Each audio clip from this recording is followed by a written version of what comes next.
गुरुग्राम में भाजपा गुरुकमल कार्यालय में राष्ट्रीय सचिव ओम प्रकाश धनखड़ द्वारा प्रेस वार्ता का आयोजन किया गया। इस दौरान भारतीय जनता पार्टी के राष्ट्रीय सचिव ओम प्रकाश धनखड़ ने कहा कि 7 नवंबर को राष्ट्रगीत वंदे मातरम की 150वीं वर्षगांठ पर पूरा देश इस गीत को गाएगा। भाजपा पूरे देश में राष्ट्रगीत की वर्षगांठ को धूमधाम से मनाएगी। उन्होंने कहा कि इस दौरान सरकारी, निजी स्कूल, कॉलेज, संस्थानों में सभी राष्ट्रगीत को गाया जाएगा। धनखड़ ने कहा कि गुरुग्राम के लेजर वैली मैदान में भी राष्ट्रगीत का भव्य आयोजन होगा। भाजपा के राष्ट्रीय सचिव ओम प्रकाश धनखड़ भाजपा कार्यालय गुरुकमल में इस आयोजन को लेकर पत्रकारों से बात कर रहे थे। राष्ट्रीय सचिव ओम प्रकाश धनखड़ ने कहा कि 14 अगस्त 1947 की रात को सुचेता कृपलानी ने नेहरू के भाषण से पहले भी ये गीत गाया। अगली सुबह यानी 15 अगस्त 1947 को 6:30 बजे रेडियो पर इसका प्रसारण किया गया।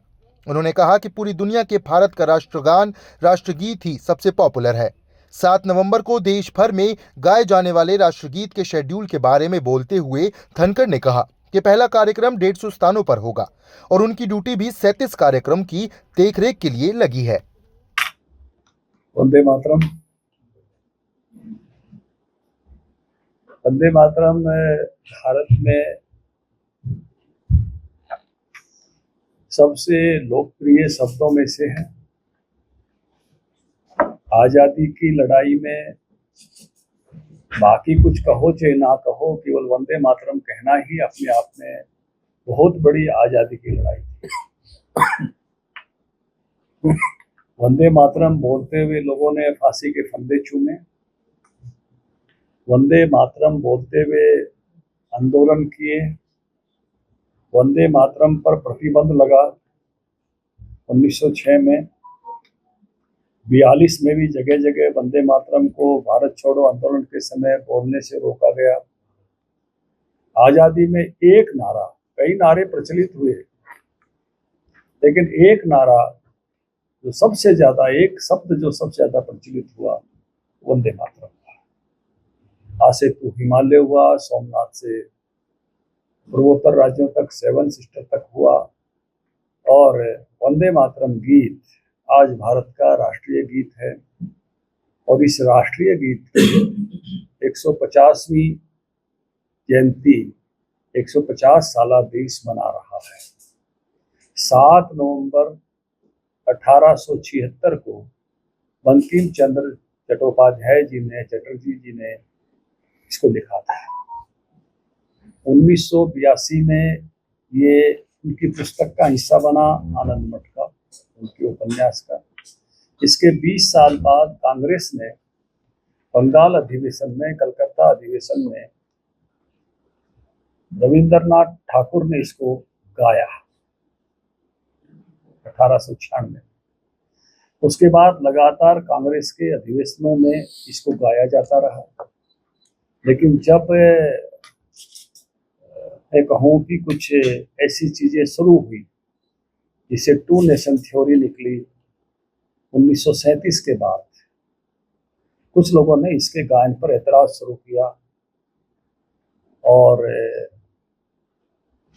उसके कारण से फिर पूरे वंदे मातरम की बजाय इसके 2 अंतरे, 6 अंतरे हैं इसमें, 2 अंतरे ही गाए जाने लगे।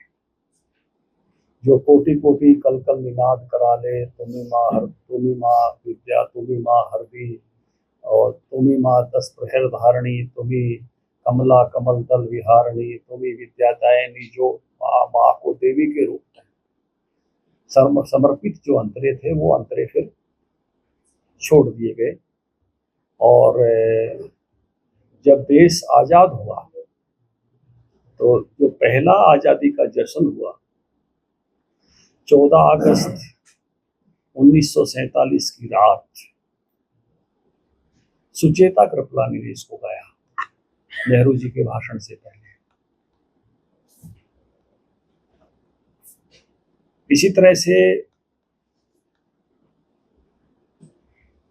15 अगस्त 1947 का जब रेडियो प्रसारण शुरू हुआ, 6:30 बजे इस गीत को फिर रेडियो प्रसारण पर गाया गया। दुनिया के सबसे पॉपुलर अगर कोई राष्ट्रगान और राष्ट्रगीत है तो हमारे ही है। पूरे वर्ल्ड में जब सर्वे होता है, हमारी आबादी के कारण और उनकी लोकप्रियता के कारण भी है। तो जनगण मन और वंदे मातरम की दुनिया के सबसे पॉपुलर गान और गीत में से 7 नवंबर से देश इसकी 150 साल मनाना शुरू कर रहा है। सबसे पहला कार्यक्रम 7 नवंबर को होगा। 150 स्थानों पर ये कार्यक्रम सबसे पहले चिन्हित किया गया है, लेकिन हमारी जो एक टीम बनी है और उस टीम ने जो काम लिया है, आपस में बांटा है, तो मिनिमम 150 स्थान उसमें से तय किए गए हैं। उसमें से अलग अलग ड्यूटियां भी लगी हैं। मेरी ड्यूटी राजस्थान, गुजरात, मध्य प्रदेश, छत्तीसगढ़, दादरा नगर हवेली, दमन दीव 37 कार्यक्रमों की देखरेख की लगी है।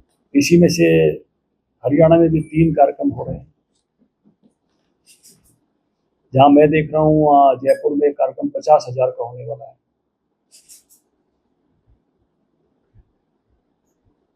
प्रधानमंत्री जी स्वयं दिल्ली के कार्यक्रम में इंदिरा गांधी स्टेडियम में रहने वाले हैं। देश के सभी राज्यों के मुख्यमंत्री वो रहने वाले हैं अपने अपने राजधानियों में। हमारे मुख्यमंत्री नायब जी सैनी 2 कार्यक्रमों में रहेंगे। सुबह सचिवालय में रहेंगे चंडीगढ़ में, बाद में अंबाला के कार्यक्रम में रहेंगे। हमारे प्रदेश अध्यक्ष सोनीपत के कार्यक्रम में रहेंगे। मैं गुड़गांव के कार्यक्रम में रहने वाला हूँ। जो 3 प्रमुख कार्यक्रम यहाँ के होने। 26 नवंबर तक ये कार्यक्रम चलने हैं। इसमें बाद में महाविद्यालयों में, विश्वविद्यालयों में, स्कूलों में, पुलिस लाइनों में, पुलिस बैंड के साथ नाना रूपों में, जितने तरीकों से, मोटरसाइकिल यात्राओं से, पद यात्राओं से देश इसका एक बड़ा उत्सव मनाने जा रहा है 150 सालों का। क्योंकि इस शब्द ने और इस गीत ने, चाहे वो बंगाल विभाजन का समय था, चाहे वो आज़ादी की पूरी लड़ाई थी, इसका बहुत गहरा महत्व हमारे इस भारत के इतिहास में, भारतीयों के जीवन में। आप भी जब वंदे मातरम बोलेंगे तो एकदम जोश से भर जाते हैं और इस कमिटमेंट से भर जाते हैं। जो मातृभूमि के प्रति आपके प्यार और जो है स्नेह है, माँ का वात्सल्य आपको उसमें से महसूस होता है। तो इस 150वीं जयंती का बहुत भव्य समारोह इसके पूरे इतिहास के साथ। कांग्रेस पार्टी उस समय थोड़ी दबाव में आई।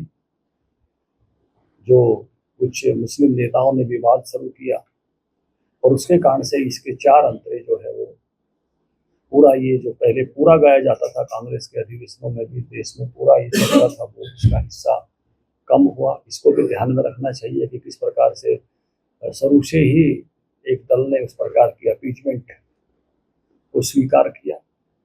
और लेकिन आज पूरा वंदे मातरम पूरे देश भर में पूरे चाव के साथ, देशभक्ति के साथ एक बड़े उत्सव के रूप में ये बन रहा है। सरकार भी अपने लेवल पर, भिन्न भिन्न संगठन भी अपने लेवल पर, देश भर के अनेक संगठन, शिक्षण संस्थाएं अपने स्तर पर, जितने भी देश में संगठन चलते हैं, सभी संगठनों को इसका आह्वान हम कर रहे हैं कि सब अपने अपने स्तर पर एक भव्य कार्यक्रम वंदे मातरम का करें और हमारी नई पीढ़ी को वंदे मातरम के इतिहास से, वंदे मातरम के प्रभाव से, वंदे मातरम के इसकी आज़ादी के आंदोलन में वंदे मातरम की जो भूमिका है उससे, और एक शानदार राष्ट्रीय गीत जो हमारा है उसकी विरासत के साथ जोड़ने का ये पर्व है। इसी नाते से आज आप सबको आमंत्रित किया था। गुड़गांव का कार्यक्रम भी बहुत, लेजर वैली में बड़ा भव्य कार्यक्रम यहाँ होने वाला है।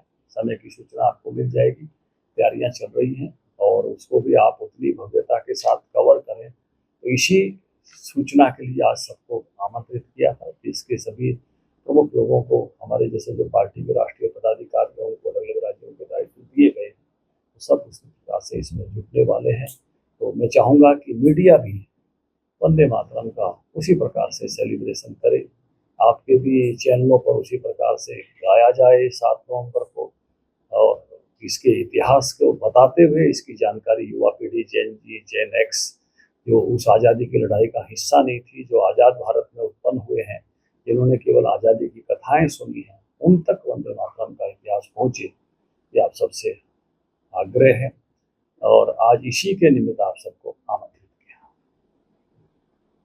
ये 24 नवंबर 1950 को ये राष्ट्रीय गीत के रूप में जो है स्वीकार हुआ और जो है उसके बाद राष्ट्रीय गीत के रूप में है। और जैसे मैंने कहा, सभी सुचेता कृपलानी जी ने ये नेहरू जी के भाषण से पहले, उसी दिन जिस दिन आज़ाद हुआ देश, नेहरू जी का भाषण हुआ, उससे पहले गाया।